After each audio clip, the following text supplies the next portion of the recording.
আসসালামু আলাইকুম। কেমন আছেন আপনারা সবাই? আশা করছি সবাই অনেক বেশি ভালো আছেন।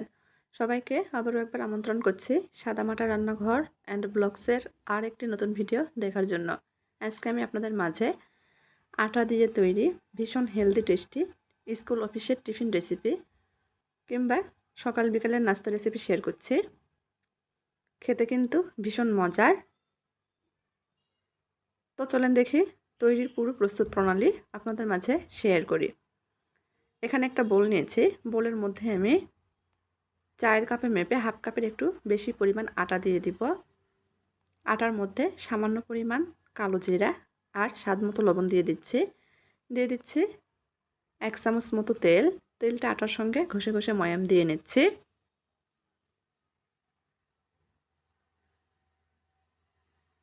ময়াম দেওয়া হয়ে গেছে। এখন অল্প অল্প করে নর্মাল পানি দিয়ে ডো তৈরি করে নিব। ডোটা একটু শক্ত করেই তৈরি করে নিচ্ছি।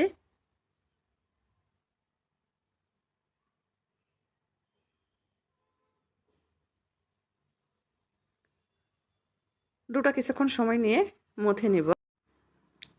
এই মথে নেওয়ার কারণে কিন্তু ডোটা অনেকটাই নরম হয়ে যাবে। এখন এই ডোটা দুইটা ভাগে ভাগ করে নিচ্ছি। ঢেকে রেস্টে রেখে দিব কিছুক্ষণের জন্য। এই ফাঁকে আমরা ভিতরের পুর তৈরি করে নিচ্ছি। এখানে আমি হাফ কাপ পেঁয়াজ কুচি নিয়েছি। পেঁয়াজটা একটু মোটা করে কুচি করে নিয়েছি। এখন এই পেঁয়াজের মধ্যে হাফ চামচ গুঁড়া মরিচ, সামান্য পরিমাণ হলুদ গুঁড়া সুন্দর কালারের জন্য, স্বাদ মতো লবণ, সামান্য পরিমাণ গরম মশলার গুঁড়া, ভাজা জিরার গুঁড়া আর সামান্য পরিমাণ চাট মশলা দিয়ে দিচ্ছি। খুব ভালোভাবে পেঁয়াজটা এখন মধ্যে মধ্যে মেখে নিচ্ছি। খুব ভালোভাবে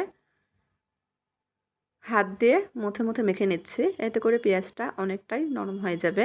এখন এই পেঁয়াজের মধ্যে 1 টেবিল চামচ মতো বেসন দিয়ে দিচ্ছি। নেড়ে চেড়ে মিশিয়ে নিচ্ছি।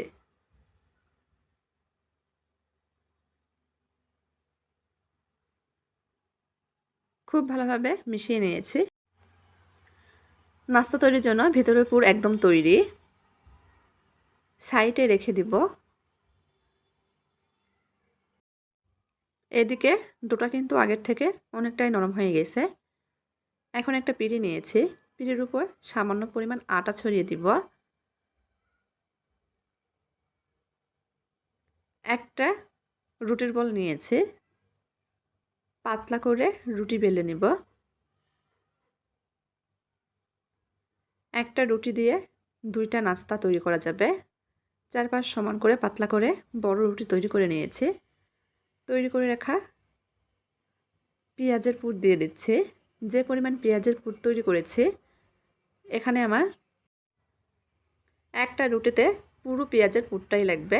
তারপর এক পাশ থেকে এভাবে ভাঁজ করে নিচ্ছি। কীভাবে করছি ভিডিওটা একটু লক্ষ্য করলে বুঝতে পারবেন। খুব সহজ, যে কেউ দেখলেই পারবেন।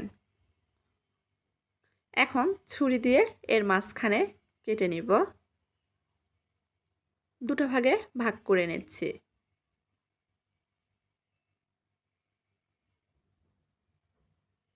এক পাশ থেকে এভাবে ভাঁজ দিয়ে নিচ্ছি। ভাজার এই অংশ আটকানোর জন্য সাইডে একটু পানি লাগিয়ে নিয়েছি। দেখেন এই পাশে একটু পানি লাগিয়ে নিলাম, তারপর আটকিয়ে দিচ্ছি। পিঁড়ির উপর আবারও সামান্য পরিমাণ আটা ছড়িয়ে দিব। নাস্তার উপর থেকে একটু আটা ছড়িয়ে দিলাম। হালকা হাতে চেপে নিয়েছি। এখন বেলুন দিয়ে হালকা হাতেই বেলে নিব। খুব বেশি চেপে বেলা যাবে না, হালকা হাতে বেলে নিতে হবে।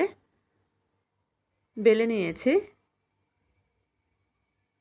একেবারে পাতলাও করে নিই, আবার মোটাও করে নিই। মিডিয়াম পুরুত্ব রেখেই বেলে নিয়েছি। এখন ভেজে নিব।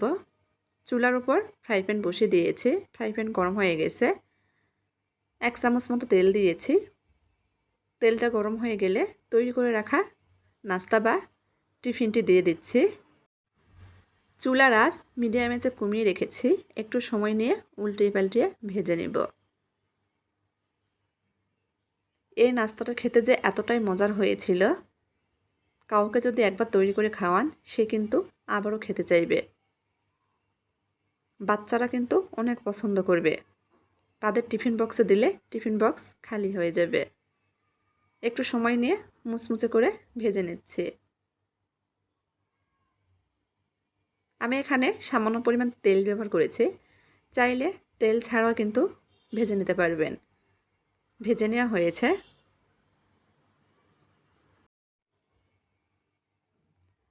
এখন আপনাদের কাছ থেকে দেখিয়ে দিচ্ছি যে কতটা সুন্দর হয়েছে।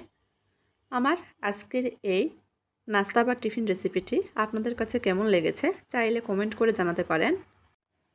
আর যদি একটু ভালো লেগে থাকে তাহলে দয়া করে সবাই চ্যানেলটি সাবস্ক্রাইব করবেন, লাইক কমেন্ট শেয়ার করে নিয়মিত চ্যানেলের পাশেই থাকবেন।